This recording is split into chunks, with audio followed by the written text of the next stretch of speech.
you have to be detached a certain extent from losing money. Otherwise, you just couldn't perform well in those games. And I think having that very swingy start where I lost all of my money multiple times helped develop that quite quickly, which I think you need to play the higher stakes.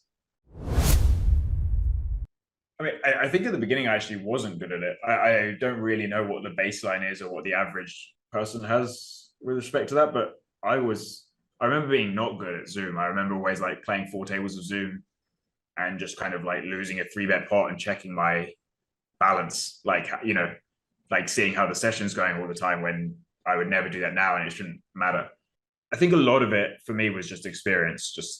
It just happens so much that you just kind of gradually get used to it. Like, you know, when I was first playing 5 cents, 10 cent Zoom, if I lost $10, I would be really annoyed. But then like when you're playing 100 NL, losing $10 doesn't annoy you anymore. And I think that just like happens naturally throughout the stakes. And then once you've been at a certain stake for long enough, you just know it. That's how it works. With the bigger stuff, I think playing it a lot helps. You're generally around a lot of people who also view it the same way. It's just like you're playing tough people and losing is part of it. And, you know, everyone or most people treat it like that.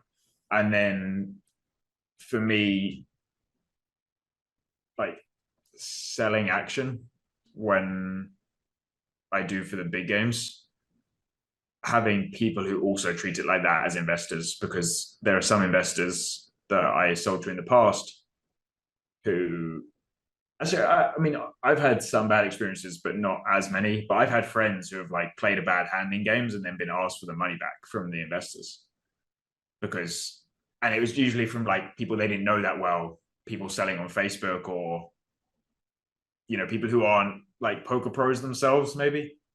And people are like, oh, I invested in you because I thought you were good, but you like you played this like bad hand in my view. Can I have my money back? Because I was like, I didn't want to invest in you if you play like that. And I think obviously like that's the extreme. But the other extreme is having people who really don't care and who are just like, I think you're good at poker. That doesn't mean you won't make mistakes. And you can either lose because of luck or you can lose because you made a mistake. And that's just how poker is. And I don't care. So like, here's the money and I'm never going to talk to you about it again. So I think for the like higher stakes, that helps as well, because that really takes the pressure off where you don't feel like, oh, if I lose, I'm going to have to, you know, explain to this person why I lost or explain to this person that like, sorry, but, you know, I don't have the money for you. And, you know, I'm sorry if that's a big deal for you. Yes, I got a few things there from that. One was the exposure itself, playing the games more frequently, almost like building a tolerance for playing certain games. All of a sudden it becomes the norm, so to speak. Obviously, I'm guessing some of the high rollers and the super high rollers, it's hard to build enough of a sample at some of those stakes to kind of get that feeling. But over time, like exposing yourself to the same stimulus in terms of a buy-in, over time you get used to it. It becomes like normalized, so to speak. And the second thing you mentioned was that kind of investors mindset, where most of the people you're around are similar in terms of they treat each buying as an investment. And then you've got other people buying action who are also investing in your career or your tournaments. And again, they treat it like an investment sort of mindset. So they know the risk involved and they're not expecting like returns. So you've got this around other people who are also similar minded. And then you've got other people from the outside who might be investing who are basically allowing you to just play poker without the pressure. I'm interested to know if you have a different scorecards that you keep track of, because I'm thinking if someone's trying to detach themselves from results, it's quite hard when the results are very big. So for example, let's say you're only going to play a handful of 100Ks or 250Ks in a year, and let's say you were to lose all those or go on bad variance in those games. If the scorecard was just financial, there's a very good chance that you could be losing that year, so to speak. So I'm wondering for yourself, like when you do play the higher buy-ins, like overall, when you play in your career, do you have a different scorecard, something that you judge your performance based on, which isn't a monetary metric or a results metric? Yeah, I mean, it is hard to not have the money thing at all, because that is, you know, the kind of first thing you see in your results. And if you just never won, you would have to stop playing. Other than that, I mean, you do have to look at that, because there are certain things where, you know, you need to know which games you're playing, what you think your ROI is, and how many games you're playing, and what your wins and losses are. Because there is a certain point where maybe you're like losing so much over a certain amount of games that you're likely just not winning in those. So you can't just say like the aim is to be detached from money in the sense that emotionally you don't want to be thinking about the money when you're playing, but you can't detach and just never look at it, because that is what tells you whether you're winning or not. The other things I think is just I kind of generally have a feel maybe for how I'm playing and if I'm getting better, in terms of when you review just like how many big mistakes you make. And then I guess people you play with as well, like, people that you can swap with, maybe change, people who will invest in you, the markup you're offered for games, or like how easy it is to sell. I had times in the past where when I was first playing high rollers and you're like, I wanted to sell action, and you're selling like 5% of the time to some people who maybe know you or maybe just want like a little sweat, even if they don't know much about your poker game. And then I've had, and it was like hard where you're kind of thinking, okay, I want to keep 20% of myself, and I've now sold 12 people between 1 and 10%. And that's like quite tough. So maybe sometimes you didn't sell enough and you couldn't play. And then I've had times where once I had got a lot better, I wanted to play 100K and have been offered like 350% of the action, and you're like then having to choose who you sell it to. And some of the people that I sell to are like also players. So I think there are like various things like that in how I think I'm playing and how other people think I'm playing. That is quite a good metric to go off, even though maybe metric's the wrong word. It's not like measurable in any sense. But yeah, I think just like feeling like I'm improving is how I judge most of my kind of how I feel about my poker progress.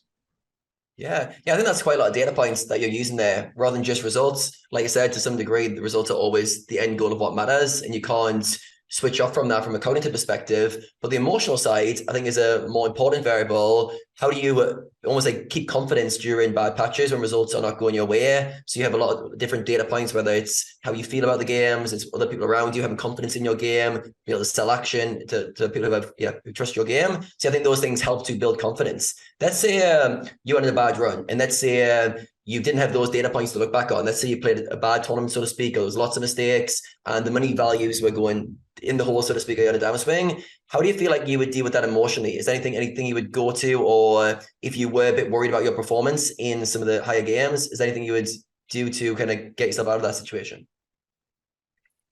I think it was 2018 was very bad for me in terms of money, and at the end of the year, I just didn't think I was playing well. I was like playing the high stakes more regularly, and kind of, it's hard to say because I hadn't been playing them as much, so I was still like more attached to the results. But I felt like maybe I shouldn't be playing those games, or wasn't as good as I thought I was, wasn't as high up in the games I thought, and could feel that. Like I lost a lot of money and played some hands where I was like, okay, this wasn't, like when I reviewed them, was like, this is too many mistakes compared to I think what other people are doing in those games. So I just took 3 months off playing and just studied 6 days a week at home, and just didn't go on any live stops. I think I did like February, March, April of that year. And then, yeah, I must be getting the dates wrong, or maybe, but I could check on Hender maybe. But that was before Vegas 2019. So yeah, it would have been a few months at the start of that year. And I think that like that is, for me, all I can really do in those situations. Emotionally, it's nice to give yourself a break, because losing and feeling like you're making mistakes, it's kind of stressful to lose money. And then for me, it's more stressful than the money to be making mistakes and stuff because I'm just competitive and didn't want to be not playing well. So it's nice to give your brain a reset because I think there's just only a certain amount of that stress you can take before you just burn out emotionally. And then, at the end of the day, if you're not playing well or you think you're not a big enough winner in your games to make it worth it, like the time and the gambling, the only like long-term solution is get better. So I was just like, either I can keep playing and postponing the getting better or do it really slowly and probably have more pain, or I can just go away, hopefully turn my like 2% ROI into 6% or something, and then come back when it's 6 rather than trying to grind it from like 2 to 6 whilst playing. So, and I think for, like, if I had the same now, I would just do the same stuff. I mean, in between now, if I have a trip that I don't think I play that well on, I just go home and study more hours than usual.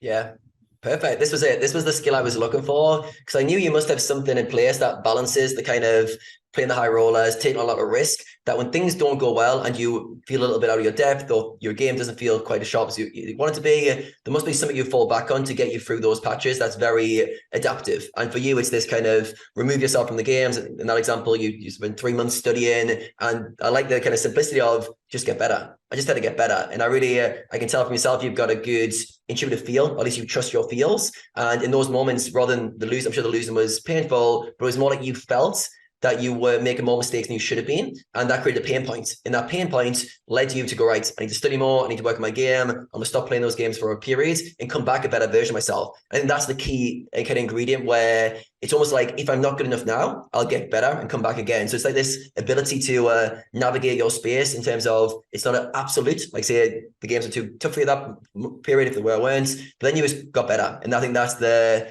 kind of key ingredient that allows you to keep coming back and playing these high stakes when other players might crumble when results weren't going their way.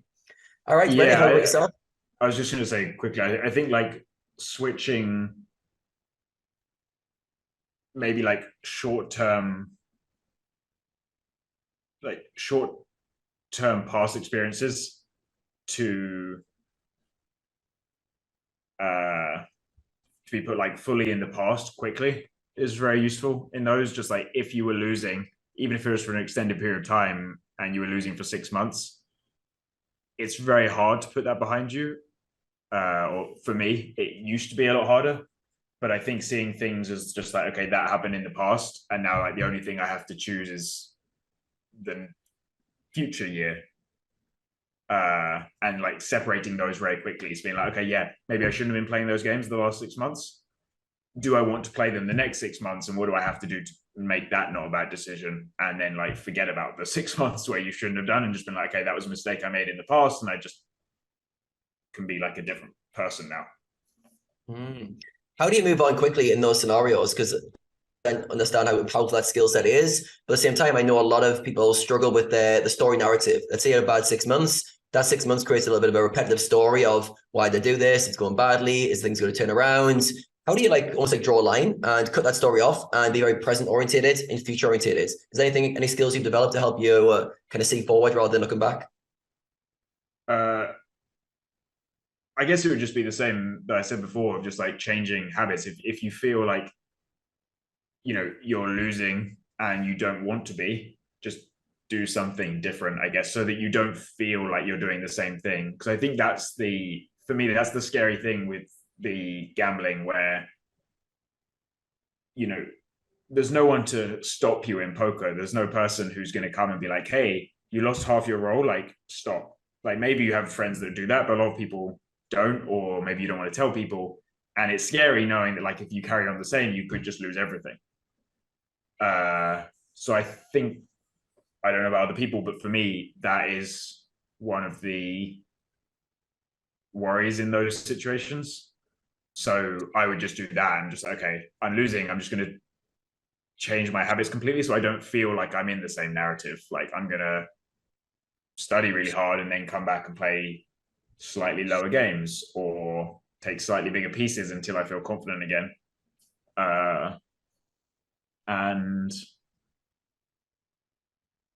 yeah, I think the same thing, like in the past, if I had habits on trips that I thought weren't helping, and at some point you just say, okay, I'm not going to do that anymore.